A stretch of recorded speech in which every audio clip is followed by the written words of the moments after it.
Welcome to Canada's most irreverent talk show. This is the Andrew Lawton Show, brought to you by True North. Coming up, the man CBC says lost everything because of the Freedom Convoy joins me to tell his story. The Andrew Lawton Show starts right now. Welcome to the Andrew Lawton Show. This is Canada's most irreverent talk show here on True North. The Freedom Convoy may have packed up and left Ottawa just over a month ago, but the story very much lives on, and the mainstream media's insistence on vilifying and maligning the convoy certainly persists. It's a favored pastime of CBC and CTV. Now, last week on the show, I mentioned these tandem stories that came from the state broadcaster and CTV, featuring a man by the name of Martin Joseph Anglehart, who said that he regretted going to the convoy and that he lost all of his life savings as a result. The narrative behind this was that he went there, he knew that all of these millions of dollars were being donated to people on GoFundMe and then later on Give, Send, Go, and he decided he would just help out. He had some money in the bank, he was giving folks money for gas, for other costs, and then he just wasn't able to get any reimbursement because of the freezes that took place. And if you look at the CBC and CTV narrative, the fact that the organizers were apparently pocketing the money or something like that. Now, when this story came out last week, and we hadn't really seen it percolate for all that long, I had said that I thought the government was to blame because it was the government that made it impossible for people like Martin Joseph Anglehart to be reimbursed. It was the government that made it effectively illegal to transfer and possess convoy-related donations. Well, in the few days since that show and now, the story has gotten a heck of a lot more complicated because folks have shared their own stories online and have said that they gave Martin Joseph Anglehart money, that they met him in Ottawa and he told them that he had a rough patch in life and they were giving him money. Screenshots from his bank accounts have circulated, which he himself shared to someone who then passed it on to other people. And these accounts show money going in and out, both directions, e-transfers in the thousands of dollars. And then you had a thread from a Fox News producer who works with Tucker Carlson, really pointing to CBC's negligence, their refusal to verify even basic details of Martin's story, like, for example, when he claims that his account was frozen.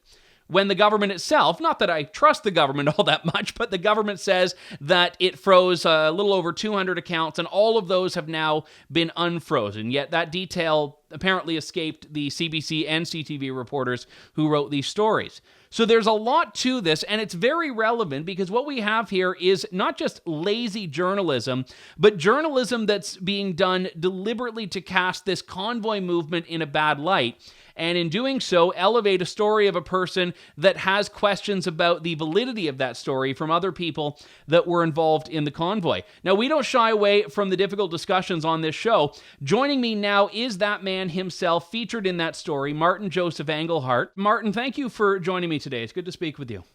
You're welcome.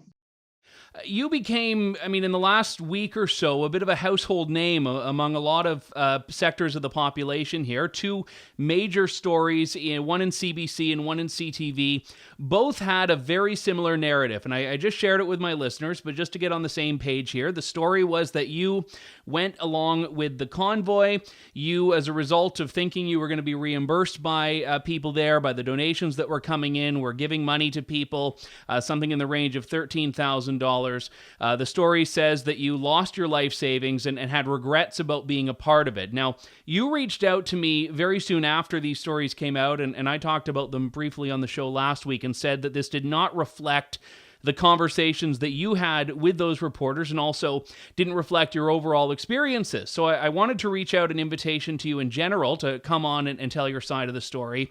And then as people were talking about your story, more people came forward with their own interactions with you that I also wanted to get you to respond to. But let's start first off at the very beginning here. What brought you to the convoy? What got you involved in this in the first place? Well, okay. First of all, my business partner and my best friend died in June 26, 2020. And I begged the security guard to let me upstairs to go see him. They wouldn't let me because of COVID. And when he died, I actually roam everywhere in Canada. I've been so lost in my life. I lost pretty much the only person that ever believed in me. And for the past 2 years, I've been very alone with no friends, no family, and like isolated. So the convoy was maybe a sign of hope. And in the meantime, I wanted to do something nice with my life. Like I always told, I became born again. So I have my Bible in the car, but I tried to help as many people as possible. I tried to do something nice. So, for people, I just wanted to help. There's nothing left to it. And I owed it to Sunny to be there. So. And when did you join the convoy? When and where, I should say? I drove back to Alberta. Like I have two houses. So I have one in Alberta and I have one in Quebec. And I always bounce from one to the other. So I drove back to Alberta, joined the convoy, I drive back to Ottawa with them. And when I got to Ottawa, I went to Van Nick Hill and I had the van full of food and everything. And for 6 hours, I drove everywhere delivering like sandwiches and food to everybody. And I went back to Ottawa. And do you still have those residences in Quebec and Alberta? Not in Quebec and none in Alberta. And what happened? In Quebec, I decided, in Quebec, I decided to left because after like everything that happened in Ottawa, like my account being frozen and like everything that happened, I'd rather walk away so I don't cause trouble to anybody. And the landlord I had in Alberta didn't agree with my point of view either, and they didn't accept receiving a call from the cops. So we kind of resigned our contract. We had a month-to-month contract. But you chose to give up your home in Quebec. That way, no one else took that from you. No, there is nobody that did that. I did that so I don't create problem for anybody. Okay, so you joined the convoy. You get there. I was in Ottawa the very first weekend. I know it was a big party. Everyone was excited. Everyone was happy to be there. It sounds like you had a level of community that you had been missing. What started happening for you that speaks to that regret you had about your experience? At what point did this thing start becoming a problem for you? Well, it's not becoming a problem. The thing is I always had a hard time fitting in with everybody in my life. And I always never felt right anywhere. Even when I go to church, I sit alone in my corner and I always tell myself I don't belong there. But the thing is I know this sounds stupid, but in Ottawa, it was very cliquey. So I remember one night I tried to go in one to 10th and they told me like I couldn't get my computer equipment because I wasn't part of like the team or whatever. And I got pushed out of the tent, fell head first, broke my glasses. And I tried to do my things after that on my own when we got swarmed by the cops, like thousands of cops at Coventry that night. And after that, broke my glasses. I like, this is enough. I'm just started doing my own group and my own things. But for the first week I was there, the problem is it was a free fall. Nobody knew what the right hand and the left hand was doing. And we had, at beginning, we had road captains and we didn't have road captains after, and we supposed to have a sheet to respect the peace. But there was so many moving parts over there, it was pretty much impossible to keep track of everything. When did you start spending money in Ottawa and sharing money with others, which was the really the prime focus of those CBC and CTV articles, is that you were giving money to people on the belief that you were going to get reimbursed? Well, I'm not going to say his last name, but I have one of the guy at first, like if he listens, his name is Robert. He said, yeah, keep your receipt, put everything together. But the thing is, it's not anybody's fault. Like everything got seized.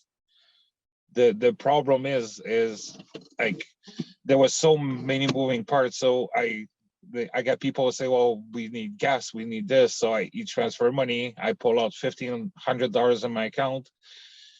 Before I got to Ottawa, like all my paycheck and all my deposit, my Upwork, I do Upwork and Fiverr, which is freelance IT.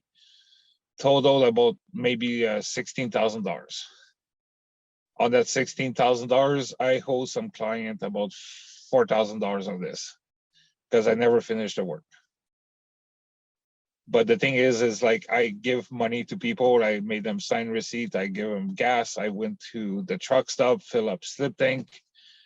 And after that, I did things on my own with my van. I fill up jerry can of gas and I deliver gas to people. Until February 14th, my account got frozen and it's still frozen today. And I had a video on YouTube yesterday, and like I deleted it because it's illegal to record. But yeah, I spend a lot of money helping people, and I don't regret this. I don't regret anything that happened in Ottawa. I just regret what happened after Ottawa.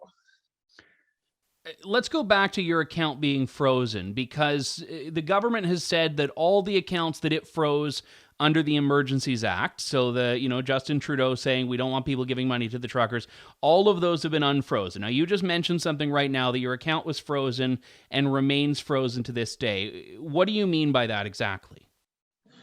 Okay, so NTRAC is a separate entity of the bank. You know that, right? Yeah. So I received an NTRAC, and one of the NTRAC was declared fraudulent by NTRAC. The email address was used with organizer and was used by other people. That's what they told me. And I have the recording. I can send you the video from yesterday. Yeah, no, I saw that video, and in that video, it sounds like you're telling them that the account was frozen for that reason, not the other way around. What do you mean? Well, it sounds like you're drawing a conclusion about what that freeze was, and not them saying... The fraudulent aspect of this has nothing to do with the fact that it was Convoy. This is just a general fraud prevention thing that banks do when they require you to verify your identity. The thing is, the money that's frozen in my account was received on February 7th. Yes. And that money froze total my account. So every transfer I got after that, everything got frozen. So is your belief that you don't have access to any of your bank accounts right now at all, or is it just one specific account? I can access one bank account. The other one I opened when I get to Alberta is open right now, and so here's the thing. So people say I have multiple bank accounts. I'm transferring money everywhere. I just wish I had one person that would walk with me in the bank to prove what I was saying. Because yesterday, like, everybody's saying some dumb shit about me, and I have all my bank statement. I received only one payment from one person over there that I give a ride to at Walmart, which was $1,000. And I have that in my account. The rest are all payment going out and 2 payment coming in. One guy that was Alexander Lets You Live, that stays at home, that was never in Coventry. And the other one is from a client. Okay. And carry on. When I left Ottawa, I had a meeting at Arc Hotel with a guy named, well, I'll call him T because he probably will recognize himself. And he said, yeah, we know you did some good work. There's no worry. We'll take care of you. Fill in. Like, I gave him all the receipt. They put it in a yellow sheet. And they gave me, one of them, I helped him get a laptop with his wife. He gave me $1,000 of his own money. And $2,000 came from one of the organizer. Okay, so you've talked there about receiving money from other people. So how much did you receive from others in Ottawa? Total. The one from the guy, I don't remember his name, Dave, I think. Yeah, and he recorded a YouTube video sharing that he gave you $1,000. Yeah, he gave me $1,000, and I can pull out my bank account, and I can do a printout to each transfer and go to Scotia right now. I can take a picture right live, and there's no e-transfer came from anybody. So you say that the only money that you received was $1,000. $1,000. That's it. Nothing else. Nothing else. So when my account was frozen on the 14th, I did the recording, the 30 minutes video on the recording. I opened a bank account with RBC. I first received $1,000 from Mike, and after that, he tried to resend me another $2,000. The $2,000 we had issued like so much, try to resend it. We tried to resend it 5 times, it didn't work. So finally, I pulled it in. I pulled the $1,000 he sent me, closed the account. I went to another bank, and I opened an account there, and I put the $2,000, and I reclosed that account, and I went to ATB. Because ATB has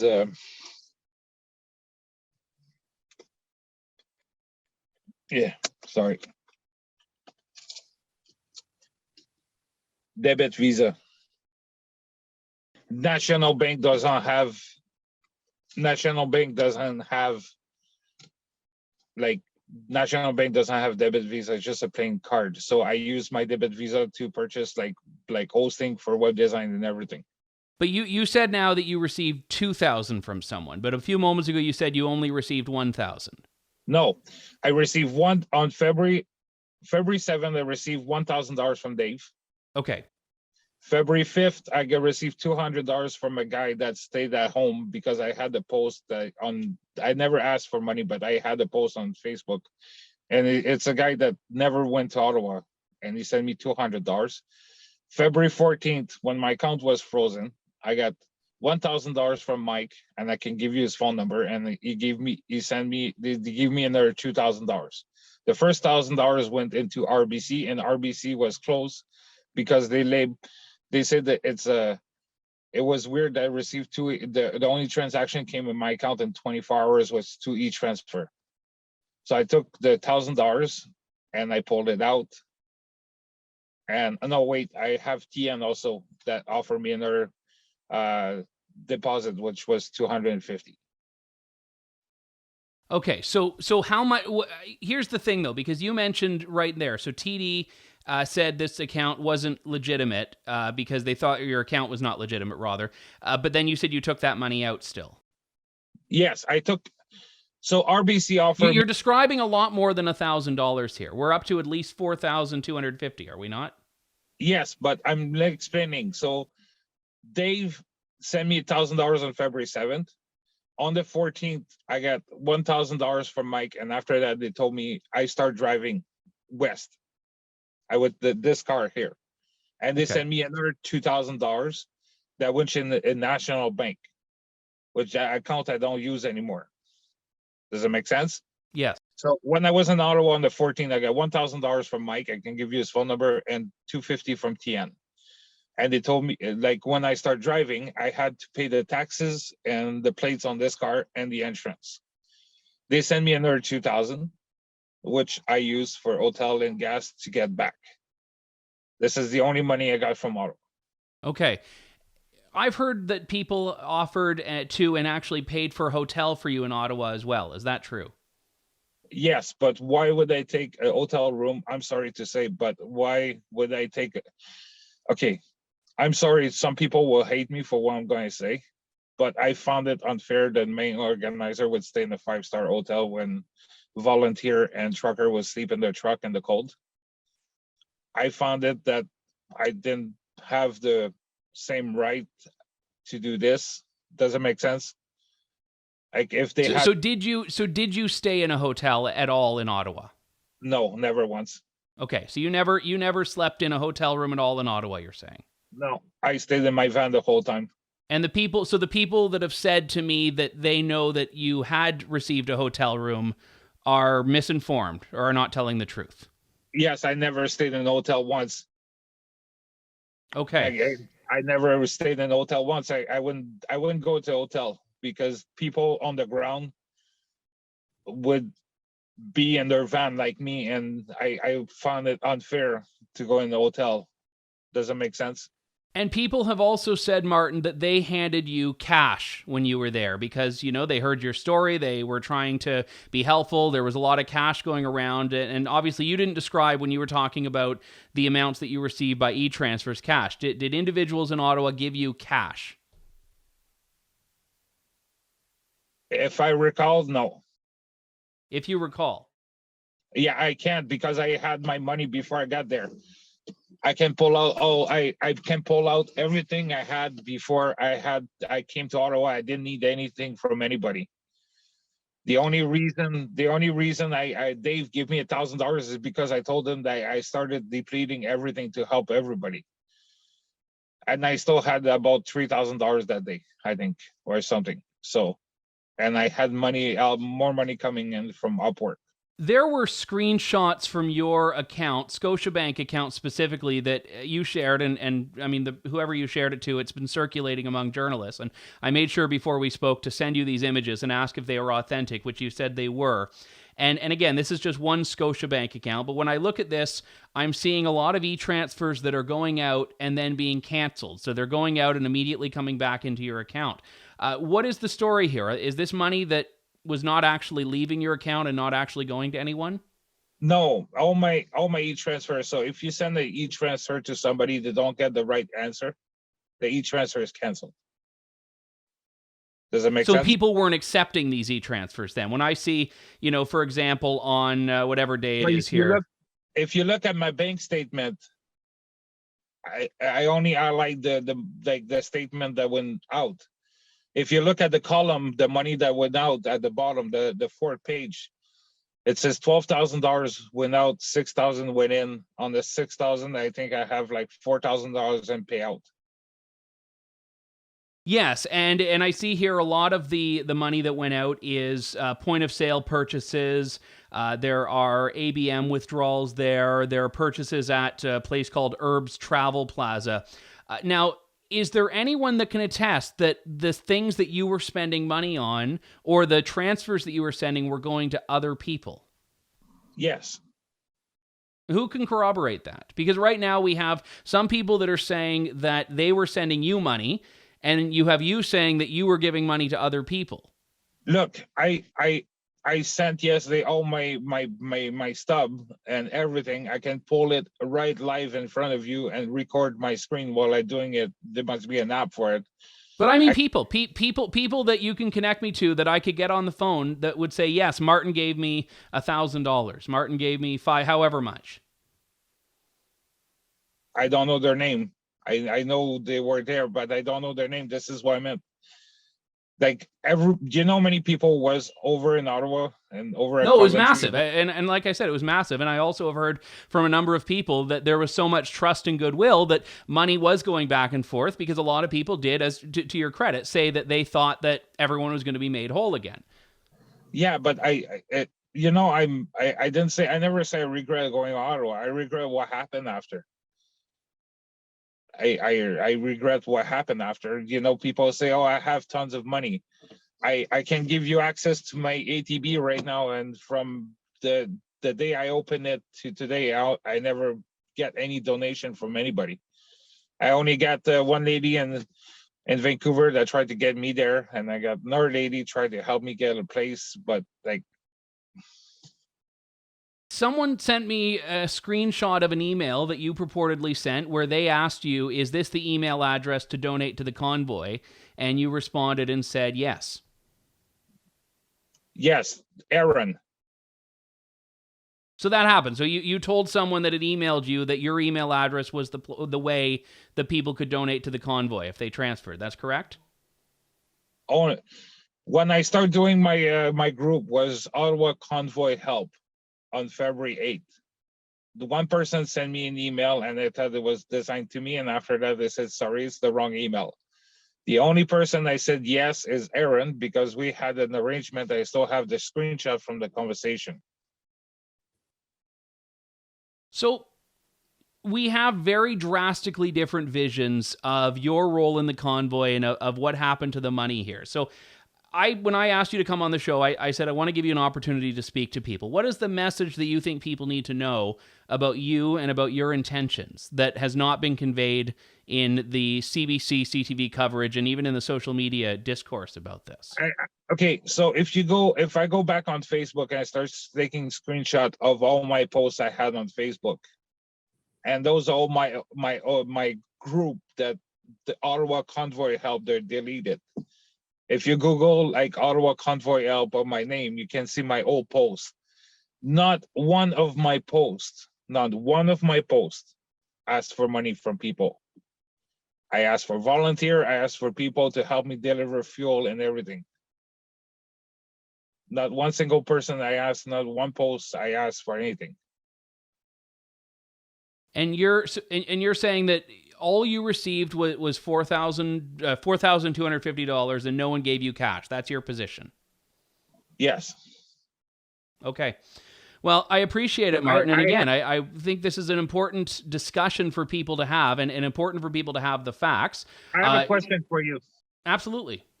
Why you think on March 4th, I would go to the pawn shop in Cardston, Alberta, and sell my $2,000 laptop, my Mac screen that is worth around $4,000 for peanuts, so I can buy my meds?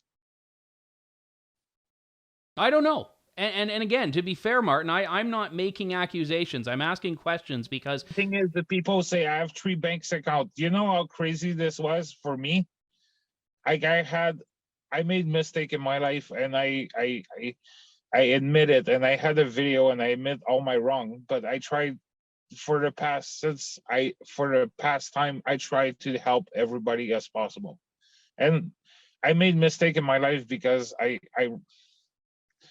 lost twice everything, and I admit that, and I admit that a lot of people helped me in the past, and all I try to do is to help people again. The thing is like I never asked. I talked to Mike yesterday in the three-way, the guy that was with me in Ottawa, and we had the one I gave my receipt to, and everything was supposed to go home, and we'll send you your money, and I'm like, okay.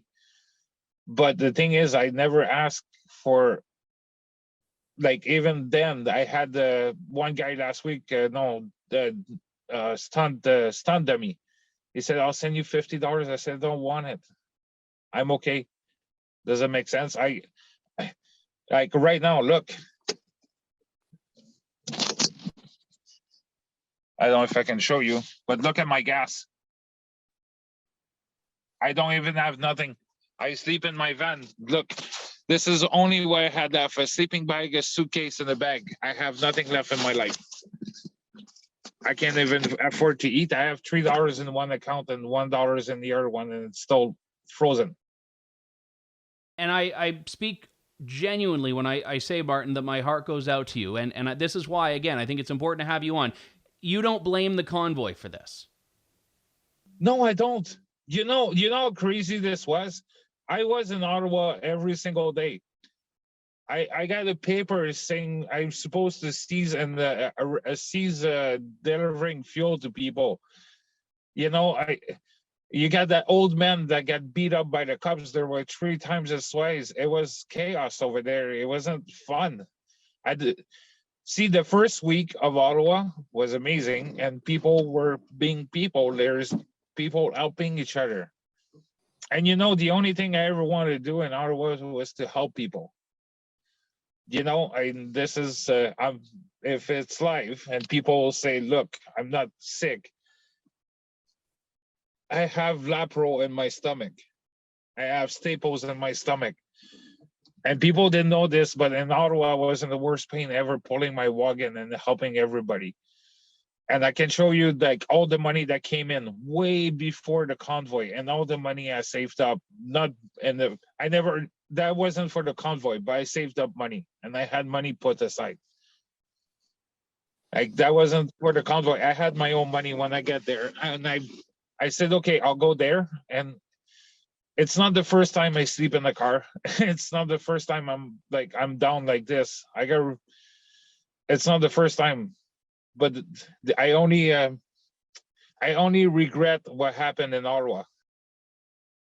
I know we talked about this before. If there is anyone you can connect us to that can attest to you giving them money in Ottawa, and I put this call out to my listeners, if any of you, I know a lot of you who are part of the convoy listen to the show, if any of you received anything from Martin, let me know and I will tell your story on air. But Martin, if there's anyone that you can connect me to as well that can do that, we will happily air that. I think truth is important in this, and I do genuinely wish you the very best, sir. Thank you for coming on. I have pictures and screenshots of my Gmail, and people say it's done and everything. I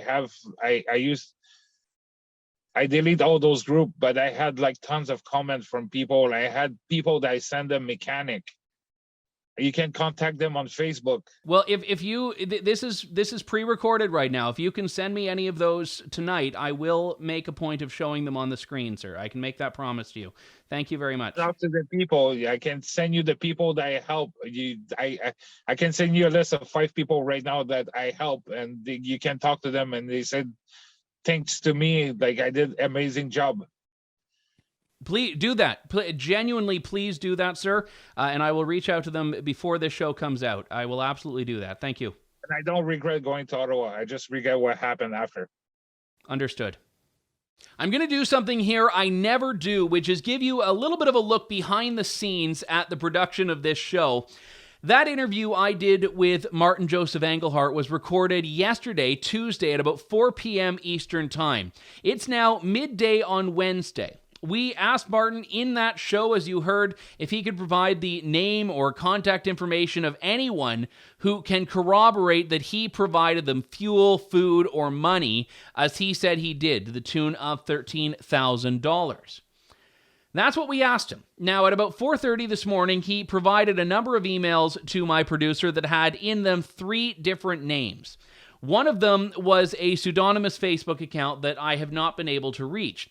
The other was a woman who said she met up with Martin a couple of weeks after the convoy in Milk River, Alberta, and the version of events she tells is not at all that Martin was providing anything, was offering food or fuel or support of any kind. She actually told a different story, which is that Martin was receiving things that had been donated when she met up with him, and even then that was weeks after the events that are contested actually took place in Ottawa. The third individual that Martin suggested I reach out to was the man who directed $3,000 in Ottawa of donated funds to Martin. He was not able to speak to any situation that he's aware of where Martin provided anything for someone else. And this man also challenged another story that Martin told about helping someone with the convoy buy a laptop. The man that I spoke to, again, who Martin told me to contact, said that his wife went out with Martin to buy a laptop, and it was his wife, not Martin, who paid for that laptop. So we asked Martin if he could provide anyone who could share what he has told us, which is that he was donating money to people, buying fuel for people, and so far no one has been able to do that. And again, e-transfers are tracked. They go to an email address and or a phone number. It would not be hard to go and look at your records and find emails and phone numbers of people that you sent money to. None of that has been provided to True North.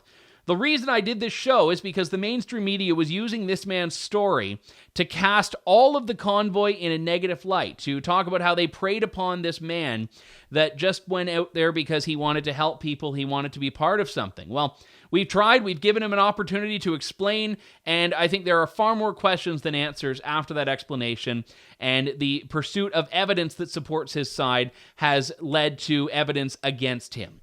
This is what we do. Again, if you have any information one way or another, do let us know, and we're happy to follow up on this. And look, CTV, with its myriad producers, didn't do anything in the way of real journalism on this story. CBC, with $1.4 billion of taxpayer money, also didn't seem to see through things that obviously didn't have the ring of truth, as they say. True North is different. We don't play by their rules, but we do still get to the bottom of it and seek the truth. So thanks to all of you for tuning in. And if you have anything, like I said, anything at all that would help us piece this all together, please do let us know. With that, we'll bid you adieu. More of the Andrew Lawton Show in the days ahead here on True North. Thank you, God bless, and good day to you all. Thanks for listening to the Andrew Lawton Show. Support the program by donating to True North at www.tnc.news.